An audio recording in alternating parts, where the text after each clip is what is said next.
You know, Stretch, it's a proud moment to have come this far with Sports Friday with Stretch and Z. We now have the best of show, and we have our own dressing rooms. All the accoutrements of success, a place where we can sit and concept these fabulous shows, a place to come to, you might say. Thoughts are flying, ideas are growing.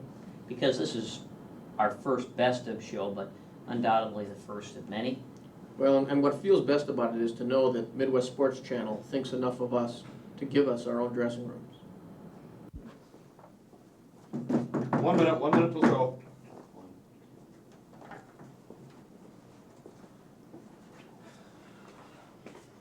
I tell you, Z, no matter how many times you do it, you still feel the excitement. No, you know, a best of show always brings a lump to my throat. I tell you. There you are, gentlemen. Thank you very much. Boy. Might as well save it nickel here. I got it. It's on. Really? Yeah, no problem. That was the next one. There's something for you, John. See you on the set. Cheapskates.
The Best of Sports Friday is brought to you tonight by Stretch and Z Products, specializing in items that make your life a little less agonizing.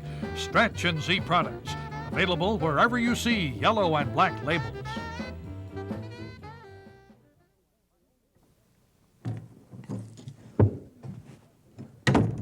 Ladies and gentlemen, we now present the only broadcasting team that was too daring for Donahue, too odious for Oprah, too hot for Geraldo. Here they are, Stretch and Z. Thank you, John. I don't know. I think we should let him write his own copy again in the future. No. And it's too bad, too, because he's a respected figure in broadcasting, and after this... He was. Yeah. You know, there's so much ground to cover tonight, such a historic moment for television. The question is, where do we get started? Well, when you use the words best of, and you're talking about Sports Friday, I don't think there's any question that one of the things you have to think about is, well, possibly the list. I kind of thought you were going to say the cliche, but, I mean, the list is okay, don't get me wrong, but Yeah. I think when people think of Sports Friday, they kind of think cliche test. Well, I think many people do, those that aren't thinking list originally. Mm-hmm. But, well, I can see both sides of the issue. Yeah, I mean, why? We don't need to be. We're old buddies here. There's no need for false modesty. Let's face it. They're both great features. People love them both, and I think we should take a look at them right now. Both of them. Now you have one of your fabulous lists for us tonight. Well, it's been an international week here on Sports World, and there have been sports threats and promises made by the Ayatollah. Okay. And we were lucky enough to get those. The first threat on his list: cut off hands of the human insect who stole my copy of the Sports Illustrated swimsuit issue. Really, that issue's not much good without your hands. That's true, and you and I both know that. Yep. His second threat: put bounty on Dick Vitale for the good of the game. And the country at large. Yes. His third threat and promise: instant and horrible death for the blasphemous reporter who called me the Steinbrenner of Islam. I think that was Ruth Spencer who said that. I think it could have been. Yeah. The fourth threat from the Ayatollah: cut out the tongue of Merlin Olsen if he calls me Turban Head one more time. He's getting tough. That one. His fifth threat, stop the flow of oil to any nation that allows athletes to place my picture on their protective cup. Well, it's, you know, the Ayatollah knows what's going on in sports. And his final threat, order suicide commandos to every NBA game until Salman Rushdie stops claiming he can out-dunk me. That's Salman. He's a space eater. Well, and those threats will live long in the sports community. No question about it. I want to get a look at this one more time because this is really esoteric. And I hope this isn't going to be as tough as the one. Okay, now watch this. The guy, see that there? Okay. Man goes up for the shot. Now the foul is called, and it's going to be on the Gophers. Clem can't believe it. Now there's a certain rule involved here that Clem is invoking. And as an announcer, what you got to say here is it violated this rule. This is so esoteric. I don't know. It's almost unkind. Well, we'll give him a shot. Let's give it a shot. Anybody with us here? We have a caller? We got Mounds View. We got Chuck. Chuck? Are you there, Chuck? Yeah, I'm here. How you doing? Pretty good. This is tough. Why is Clem so upset? What's he saying his player has the right to here? The lane. Right to the lane. Well, that's not quite it. I wonder if I should give him a little hint here. But what it involves here is he's saying that when you go up, when you're standing up, you have the right to stand there. You don't have to back up. You have the right to at least stand up. It's a principle that's involved. Let's try line 2. Who do we have? We've got Todd from Plymouth. Todd. I think. Todd? We're a little bit ahead of the phone guys tonight. You with us, Todd? Give him another Todd's not drive with us. there. It's just like the old days, isn't it? I thought we had this thing fixed. I've been But I bragging to guess people about what a great phone system Well, I we've know. got We now. were talking about how Bill Craig Okay, we fixed got everything. Brad on line 4. Brad on line 4. Brad? Yeah, I got it. It's the principle of verticality, That's it. baby. All right. Wait, Hey, Brad, that was. Brad. Let me hear that again, Brad.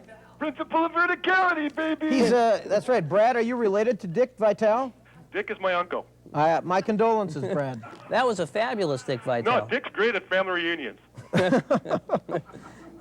That's you earned these hockey tickets. Although if you know enough basketball to know that, I don't know that you want to He's see got the cheering hockey in the game. background. No, This guy. Yeah, we're having kind of a Sports Friday party here. Okay. Watching a lot of Dick Vitale lately. Oh, as much as we can. Now, when a Too guy much. puts up the 3-point shot, what does Dick yell? Go for the trifecta. There you go, fabulous. Jeez. This guy's got it all. Well, you earned these hockey tickets. We're going to put you on hold. Stand by. We'll get your name and address, and we'll shoot these tickets out to you. 2 tickets to the March 4 game with the Islanders. Thanks a lot, baby. Love your show. All right. Thank you, Dick. Dick, he's a prime-time player. Oh man. All right, Just a think, PTP. it's hard Fabulous. to think there's 2 of them out there. That was great. All right, we're going to take a break, come back, and we got, we can't get rid of this guy, but You know, Dick, phone it's just like the real Dick Vitale. It won't go away. Once you turn him on, you cannot turn the guy off. And like so many of you, we're now asking ourselves, why do they call this a best of show? Well, hopefully we'll be seeing in the next segment why they call it that with some of the celebrities that have joined us. Yeah, we got a lot of big personalities here. Pete Rose, Steve Garvey, Barbara Bush. It's just amazing we don't get sued because these impersonations are so uncanny. Yeah. And Rin Tin Tin, too. I think you'll see what we mean in just a minute. There she was, just walking down the street singing. Tapping her fingers and shuffling her feet singing. Now, how would you guys feel about becoming the official Sports Friday orchestra? Sports. What are sports? Have you guys ever played a lounge act on Neptune? No, not that I remember. It could have happened, but I generally remember lounge It was acts. Pluto. It wasn't Neptune. Pluto. Yeah. Okay. You don't know sports. How about Friday? Are you familiar with that concept? Fridays. This is Oh, the that's after the Thursday. day after. That's your timekeeping units here, isn't it? Yeah. I see.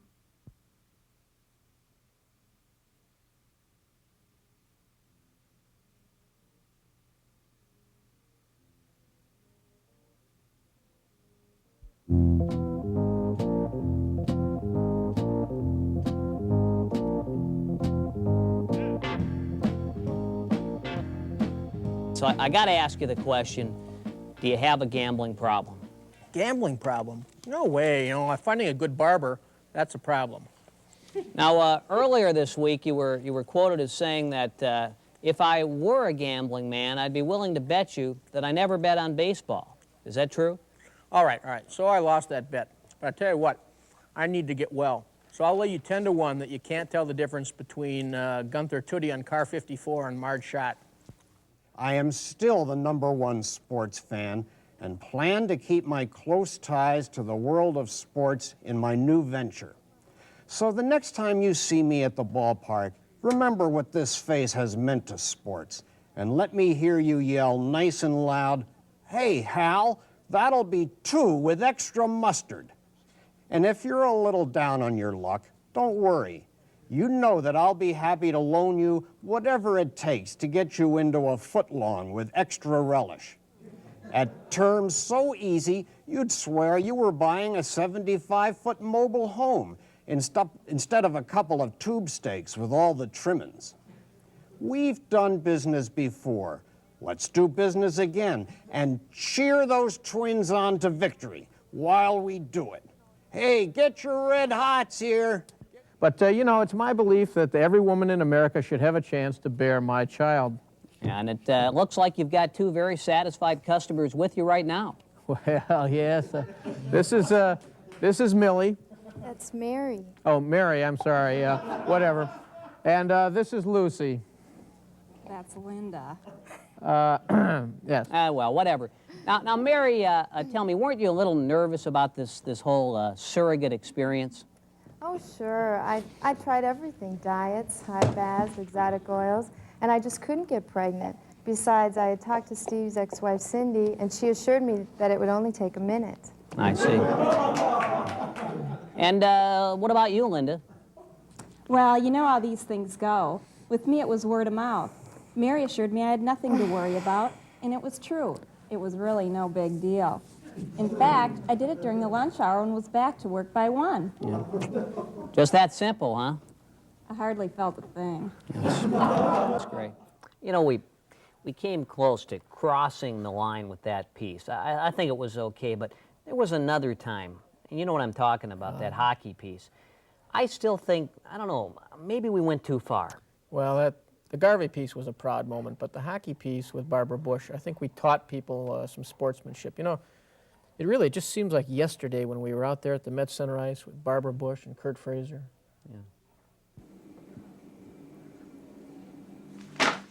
Yeah, I remember the good old days. Lenny Bruce used to say to me, "Clancy, you can't be too outrageous." That's why I think you guys ought to show that bit where the hockey player beats up Barbara Bush. Well, John, we were thinking of doing that piece on the sports stars who volunteer for the United Way. I don't know, John. I mean, the presidency is our most sacred institution. I don't think I'd feel right taking a shot at the First Lady. You clowns just won't wise up. Sure, go ahead, do what you want to do, but don't come crying to me when they start calling you a couple of Boy Scouts. It's quiet here at the Met Center, but in a little while I have a feeling that, well, all hell is going to break loose. Because I'm here with Mark Zelenovich and Kurt Fraser of the Minnesota North Stars, and they're going to help us demonstrate some of the more esoteric points of hockey. Well, that's right, Mike. You know, we're trying to make the National Hockey League a kinder, gentler hockey league, and well, the best way to do that is to show young people just what is a penalty and what is not a penalty. And so we've enlisted the assistance of Kurt Fraser today. He and I will demonstrate. And Kurt, how can you tell when a penalty is really a deserved penalty? Well, it's a tough job for the refs because you got to watch for a real clear infraction out there, and a penalty now, can be confused with a lot of guys who are diving. And there's a lot of small guys in the league that like to take these dives and that, but a real penalty, you can tell when it is in that, a high stick or whatever. So that's why we're here today, give a few examples. So in other words, if you're going to get nailed for a penalty, the key here is get your money's worth. Oh, for sure. If you're going to get 2 minutes, you might as well take a 2 minutes worth. So why don't you give us an example then of a real quality kind of penalty? With my help? Absolutely. Okay. Let's go. let's say I take Z into the boards with a good check. My elbow pops up in the air as we hit the glass. I may not have touched him with my elbow, but I'm going to get a penalty anyway. So in other words, you've been penalized without committing a crime. Exactly. So that's why you want to, if you get it, if you're going to get a penalty for some reason, if you're mad at somebody, you want to take them out and make sure you get them good.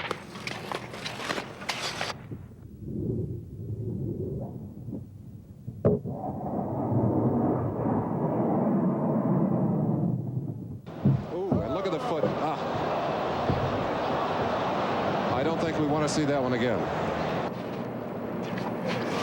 Okay. Get up, get up, get up. I need you.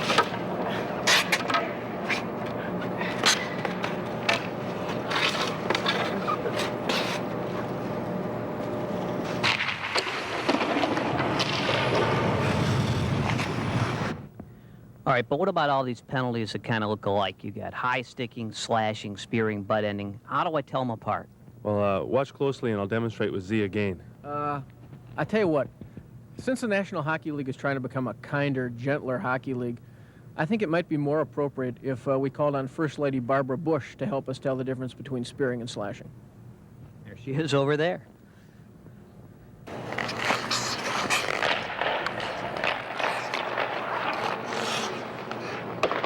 Hey, this is a spear.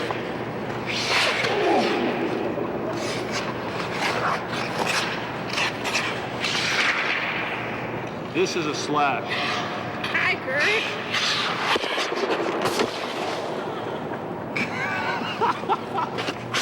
This is a butt end. Oh, are you all right? Oh, my God. Call the White House gynecologist. We better get you over to Walter Reed right away. This is a tragedy. Oh, my God. This is horrible. Now, the layman is often confused about the difference between roughing and fighting. Just how do you tell them apart? Well, roughing could be any kind of a cheap shot or punch, you know, maybe without dropping the gloves. And a fight would be like a series of punches when the gloves come off, and you know, you can tell it's a real fight.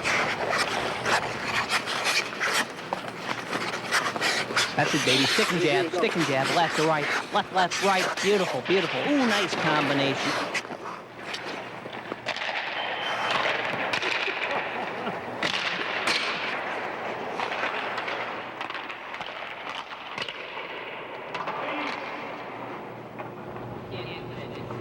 Well, I'm certainly glad we could clear that up, especially for those Pee-wee and Bantam players at home, and would like to thank Kurt Frazier and Barbara Bush for their help. Yes, I think that even John Ziegler would agree that once we can identify a penalty, we can focus 1,000 points of light on it and stay the course until the proper player is sent to the penalty box. Then and only then will we have a kindler, a gentler National Hockey League. For Sports Friday, I'm Mike Gelfand. Boy, thank goodness for a kindler and gentler National Hockey League. It's one of the great things about Sports Friday. We're right up there, blemishes and all. We make a mistake, we don't gloss it over. Not like some of these guys with their hairspray and their makeup. I think that's obvious. And you were excited by that piece, so. Absolutely. Yeah. Just as I'm excited by showing the folks at home the more journalistic side of Sports Friday. If there is one. And we'll see that in just a minute.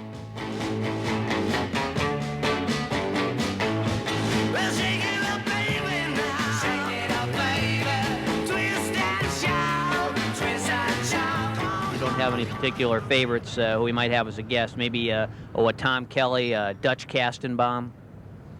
Carol Burnett. Carol Burnett. Well, thanks a lot. There you see it. Another satisfied viewer of Sports Friday with Stretch and Z about to get hit by the Ebenezer home bus.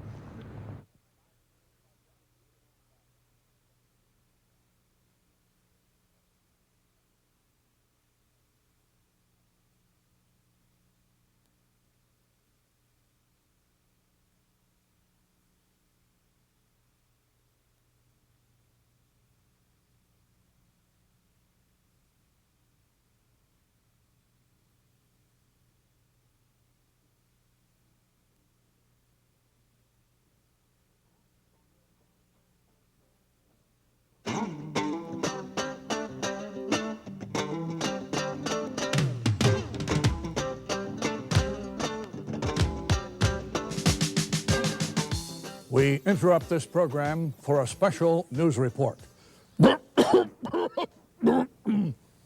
This is Walter Cronkite. It started out innocently enough.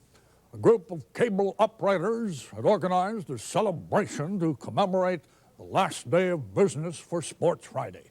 As the group celebrated, hundreds of men looking for cheap thrills filed into the offices of Sports Friday, buying sale copies of the remaining Sports Friday videotapes. But then things turned ugly. Stretch and Z began to argue with the cable operators over the public's right to enjoy inflammatory, sensationalized programming. The rest is history, and that's the way it is. Yes, there is a serious side to Sports Friday, and I think that's why so many of the major figures in sports today have agreed to come on the show and be subjected to our relentless grilling. Well, of course, most of them with the proviso that the tape never run. Yes, and or at least that no one ever be able to see it. And fortunately, most of the cable systems in the Twin Cities have accommodated that request. It's been very nice of them, too, but now you get to see what they've been missing.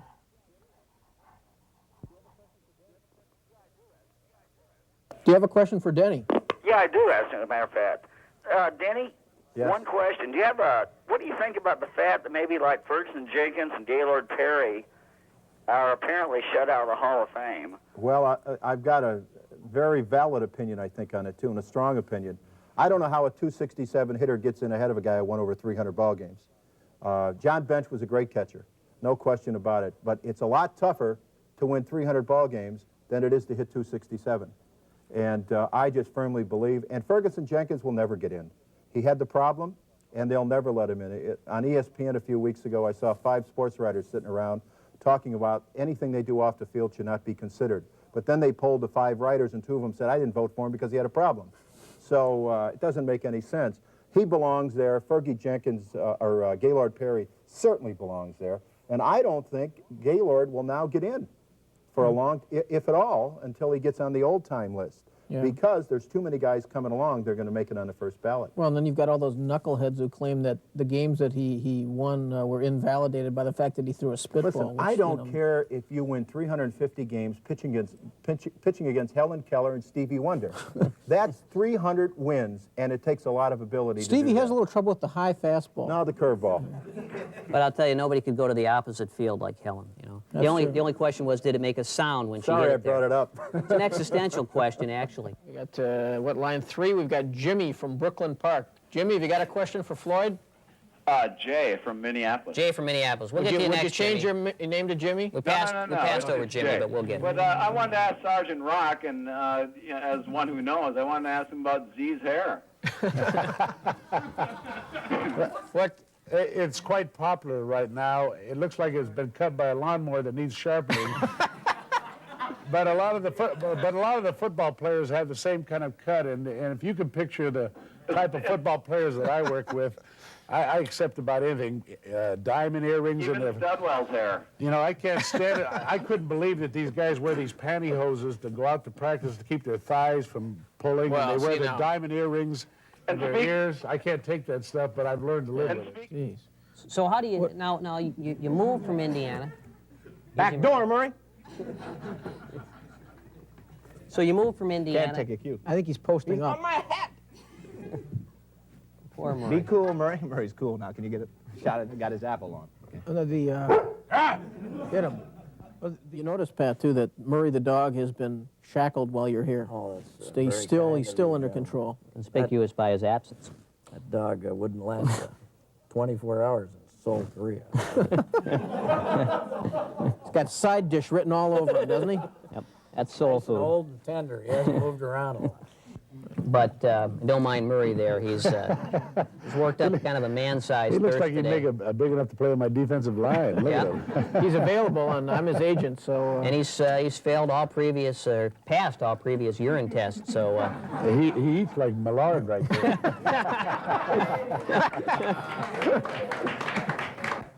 I coach my daughter's team. I'm an assistant coach of my daughter's So team. do you throw a little Bobby Knight in there, you harass them, call them names, I probably do.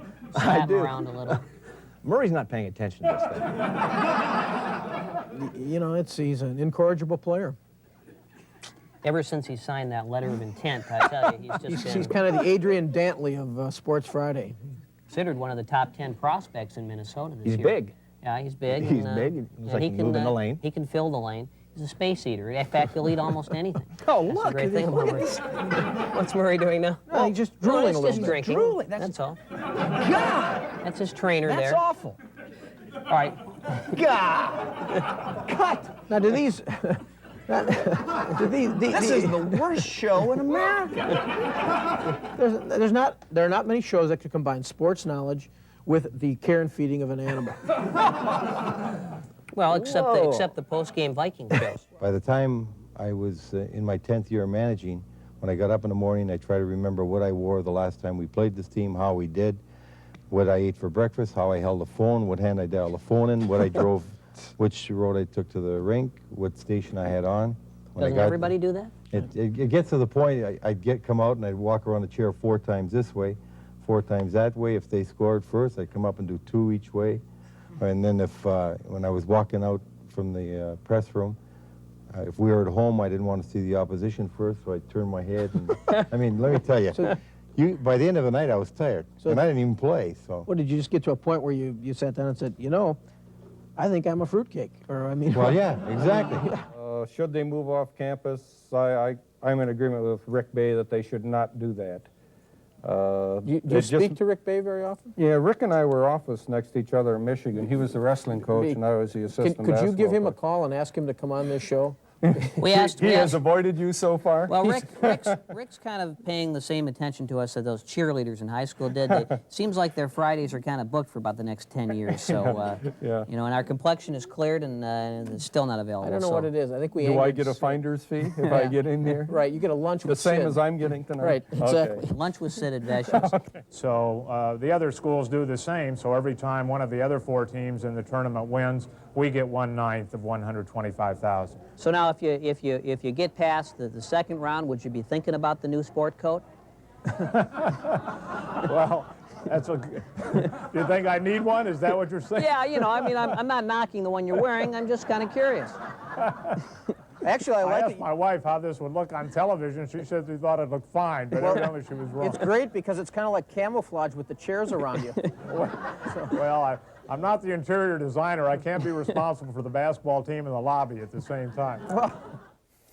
You know, I think it would be enough if we were just trained professional journalists. But I think what gives us that extra credibility is, well, the fact that we're also participants. That's right. Hard-hitting inquisitors and also participants on the field. And also we've learned how to make a buck with the Stretch and Z products. So we've got all avenues of sport covered. I think people will see that this is a show that sells.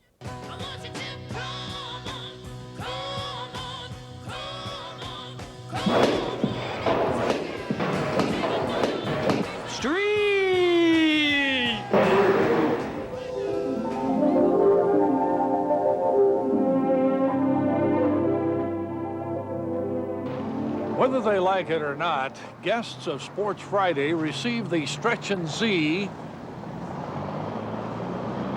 Lawn Owl and Windsock. I can't remember the next line. The Stretch and Z Windsock not only lets drunken neighbors know they're at the wrong townhouse, but now they'll never need a weatherman to know which way the wind blows.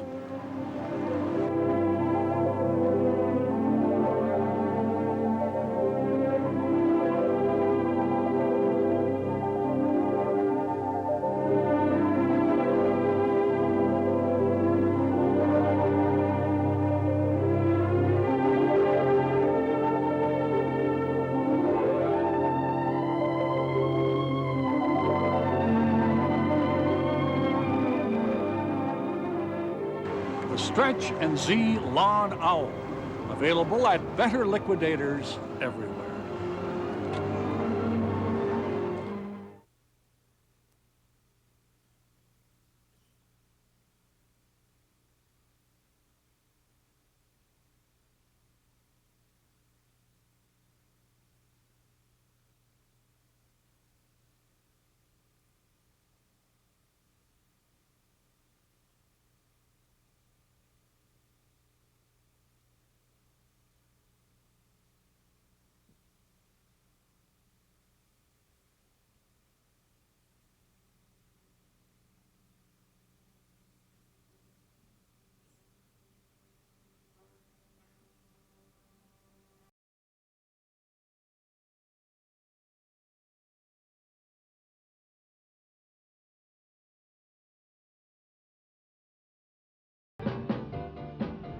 Excuse me, sir. We would like to ask you a question. I suppose you gentlemen are pretty excited about Sports Friday with Stretch and Z being on the air now. I have no idea what you're talking about. You and so many other viewers in the Twin Cities who feel that way. Thank you very much.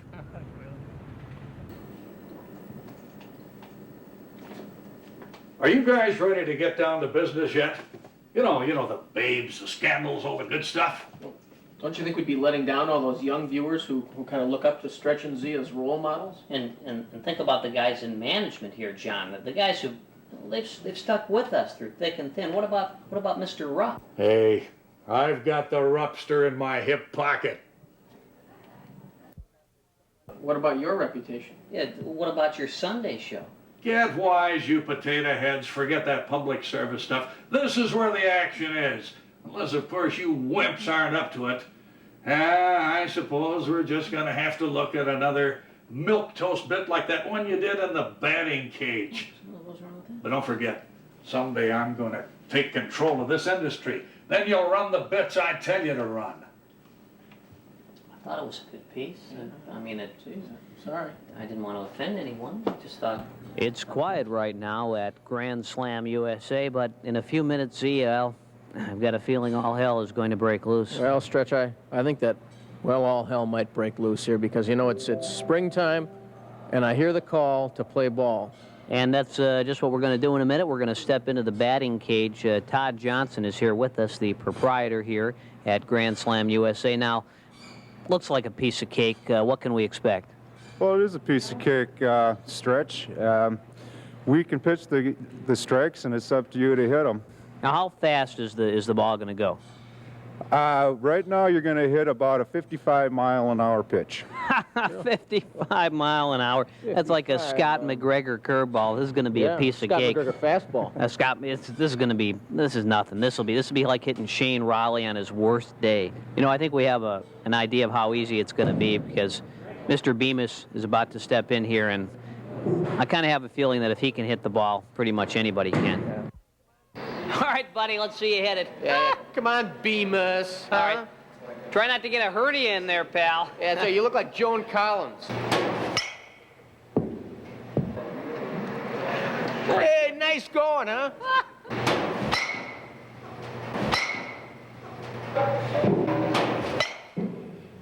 I'm kind of starting to have second thoughts about this. That ball looks kind of fast. Well, now, this it's really humming. I know. This isn't going to pose any threat to us, is it? Gee, Stretch, we've had 6-year-olds sitting there. What, they live by nuclear reactors, or are you talking about ordinary 6-year-olds? Ordinary 6-year-olds. All right, I guess if they can hit it. I suppose. Well, let's give it a shot. Could we get a deal here where we could just pay you for everyone we hit? I'd rather you paid me for everyone you missed.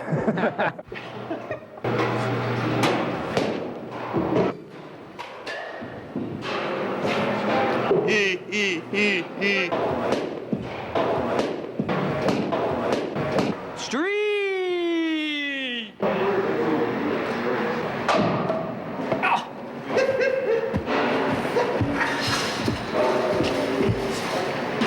What a wimp! I got him now. I got him timed. What a wimp! Oh, that's a left field line. Boy, did that hurt. What a wimp! What do you mean strike? That wasn't no strike. What are you talking strike? That thing was... There's no way that's... What am I, Minute Ball? I can't believe it. A good hitting, as you know, Mark, starts with good technique. Well, like so many things in life. That's correct. But good technique alone will not do it. You have to have the proper equipment, the proper diet. I believe you can demonstrate just what we're talking about. Yeah, if you're going to start hitting right away, you got to protect the hands. The hands, very important. Batting gloves are very important. Okay, and those would be pretty much the standard ones that you would use. Yeah, pretty much. And of course, proper footwear is vital. Mm-hmm. If you're going to go in there, you don't want people thinking that you're a hot dog or that you're going to try and show them up with the long spikes or anything. You can kind of throw them off their game with the proper footwear. And the nice thing about this footwear is it'll keep you warm and also safe. Yeah, right. And it makes a fashion statement for spring. I believe it does. Now, we also talked about diet. Obviously, you have to eat to win in this business. Well, you do, and of course, fiber is all important when you're playing ball. And a lot of guys say, I don't have time to prepare a proper meal and step into a batting cage to work out. Well, here's this trick. You bring your food with you to the batting cage. You tuck this puppy into the pocket before you get into the cage. You work up a good sweat, and pretty much your evening meal cooks while you're hitting. And then, of course, the other thing is that with that in your pocket, it doubles your chance of getting a date after the game. Exactly my point. Stretch and Z here for Sports Friday. Camera person. Well, there was another proud moment in the history of Sports Friday with Stretch and Z. I think we can all agree. One of many. And, of course, another thing that we're quite proud of here is the contribution of our own John Gallas. A lot of you see him as an announcer, but he contributes behind the scenes with inspiration and leadership. Yeah, what he can do is he can take a seemingly ordinary interview and, well, just put a few little twists and turns into it and make it a memorable moment of television history. Something special. Yeah, we'll see it in a minute. Working on a night move, trying to make some front page driving news. Working on a night move. Are you in need of a pen pal, a confidant, a safe and therapeutic release for those pent-up feelings of aggression? Then, why not write to Stretch and Z? Send your cards and letters to Sports Friday, 11th on the Mall, Minneapolis, Minnesota, 55403. And please, no CODs.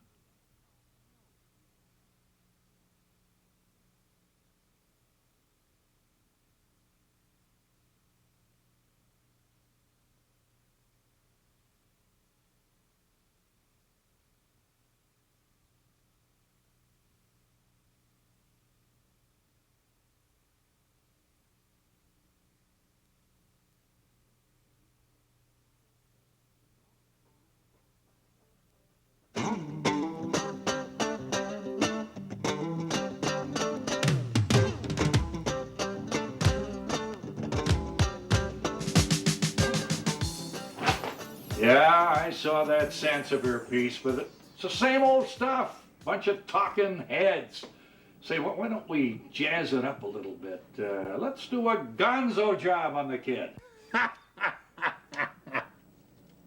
But John, what about the journalistic integrity we've come to stand for on Sports Fridays? Yeah, John, look, I know what you're getting at here. I don't think it's right. I mean, Bob Sansevere represents the Minneapolis Star-Tribune. Now, that's the most important institution of democracy we have in this community, John. I think something like that would be dangerous. Dangerous? Dangerous? I'm going to tell you the same thing I told Sam Kinison the other day. Comedy is always dangerous. We're very pleased to be here with Bob Sansevere, the writer for the Minneapolis Star-Tribune, best known for his commentary on football, but also something of a basketball expert. Bob, of course, predicted Seton Hall would make it to the finals, and I said I was so sure that they wouldn't make it that we'd have them on Sports Friday if they did. Yeah, let's back up on it a second. You're not pleased that I'm here. It's just that you lost a bet. That's the only reason I'm here. That's honesty in journalism. That's right. And that's what we've come to expect from the Minneapolis Star-Tribune. I don't understand this. We invite the guy onto our set. We welcome him here. We give him all the benefits of a Sports Friday guest. He immediately turns on. Just setting the record straight. I'm very pleased to be here.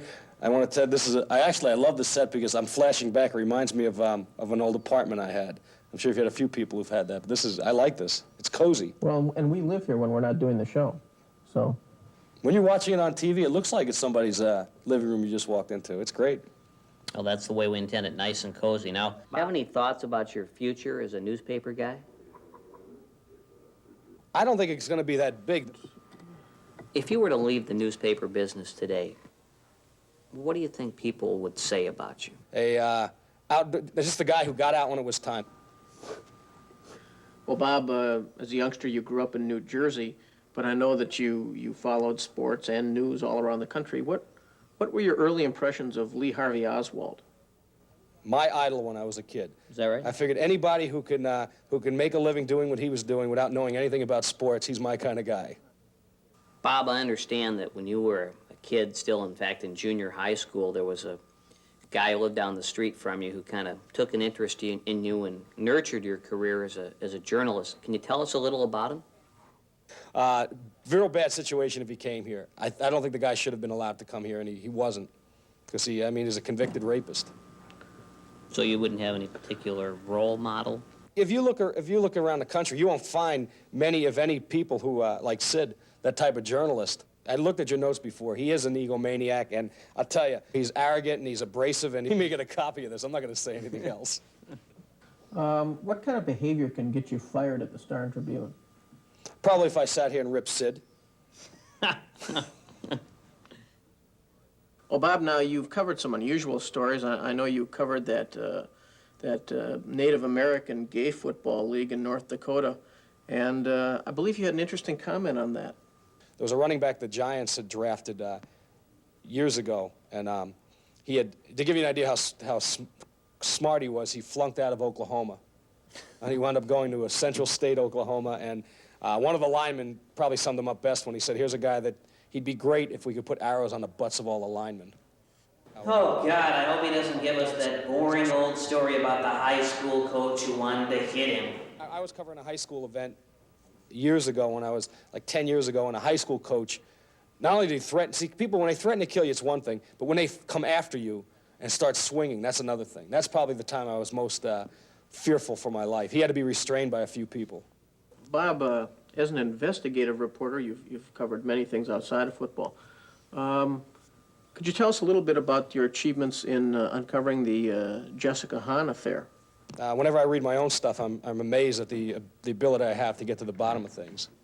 We hear a lot about the intelligent sports writer in today's media market.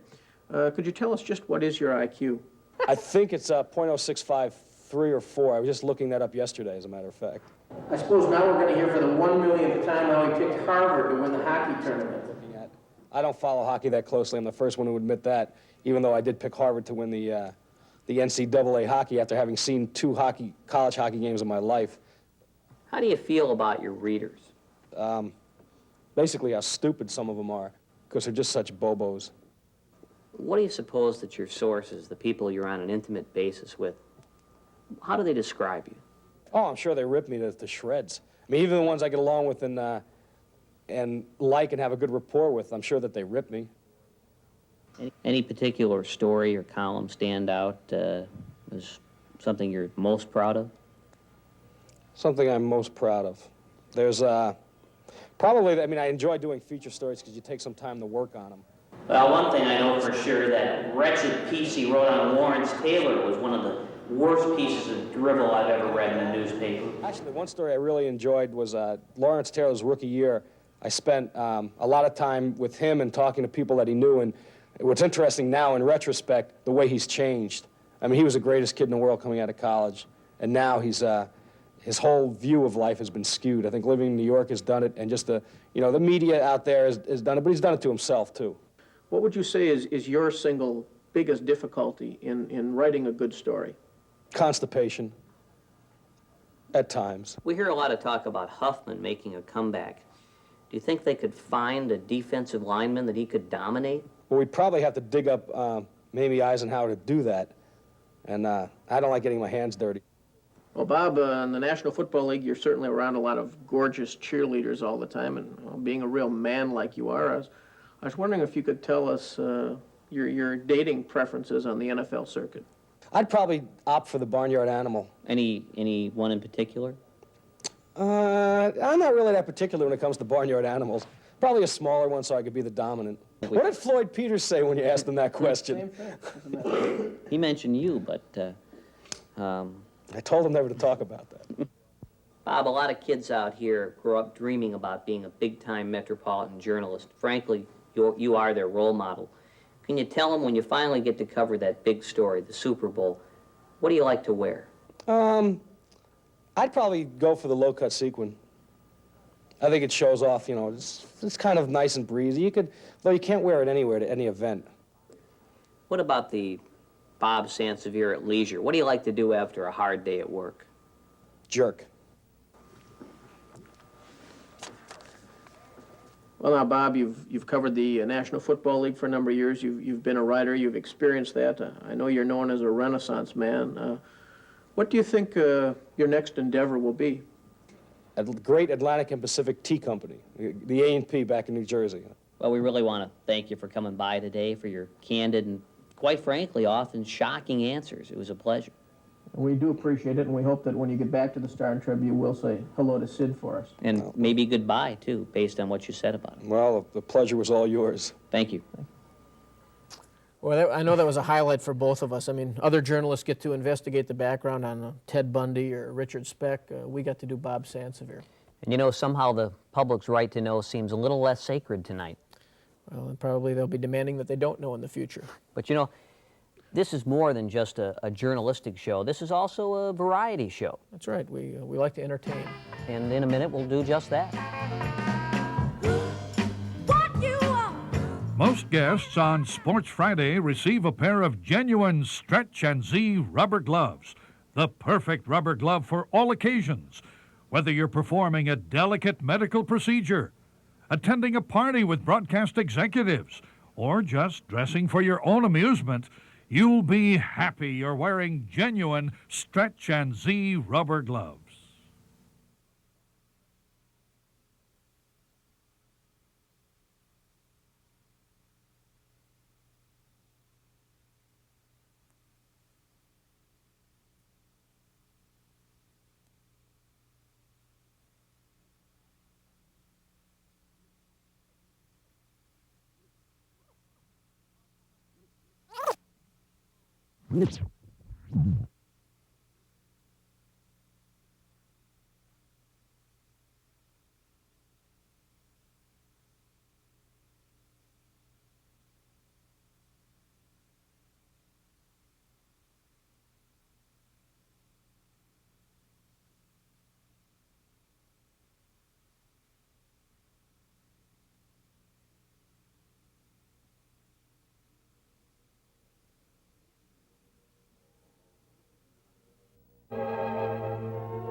Sprinkled it with sawdust just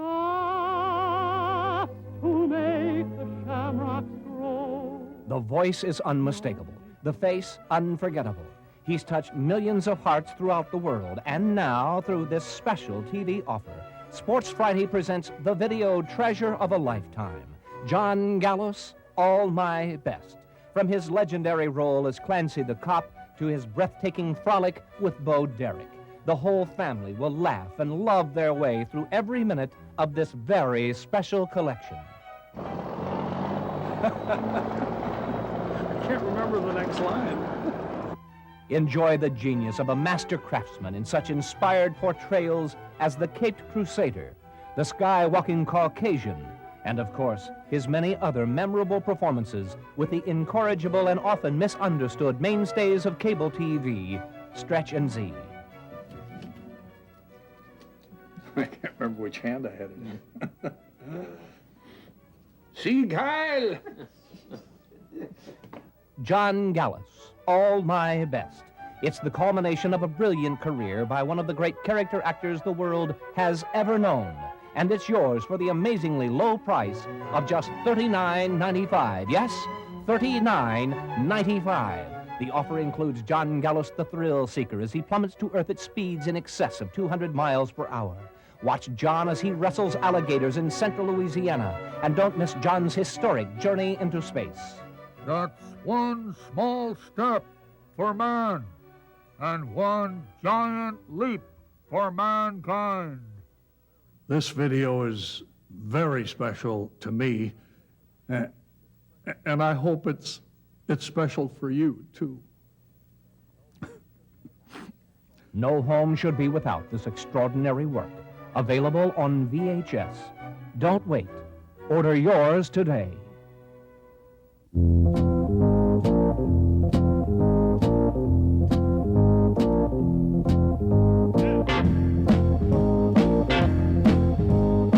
And this is in honor of Randy Brewer, that famous Minnesota Gopher who is now playing in the pros and doing such a wonderful job. For $1 million a year. For $1 million a year. Just about your salary, right? Yeah, very close. White boy in the NBA like Herman Munster as a golden gopher. Now that white boy is in the NBA all alone.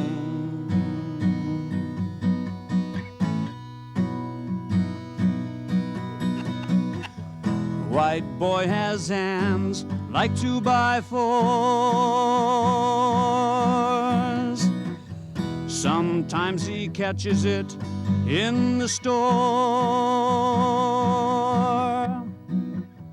White boy can't jump and he can't score.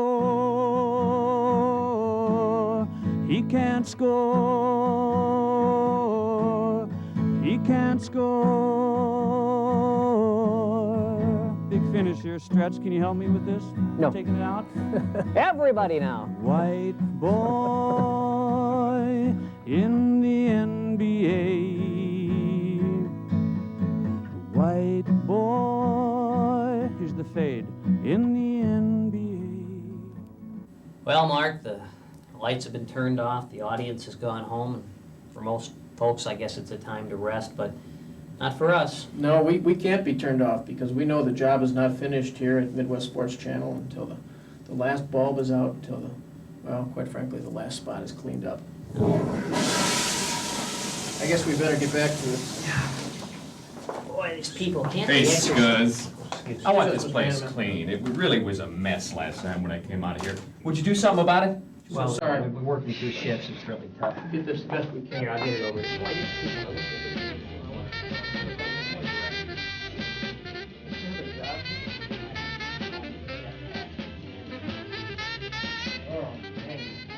What is this stuff? People know how to shoot straight. Any more borax over there? You're the Lysol? Guests of Sports Friday stay at the Twin Cities' most exclusive inn, the Rand Hotel. Whether you're on the lam or just laying low, stay at the Rand, an official member of the 1989 Adopt a Rodent campaign.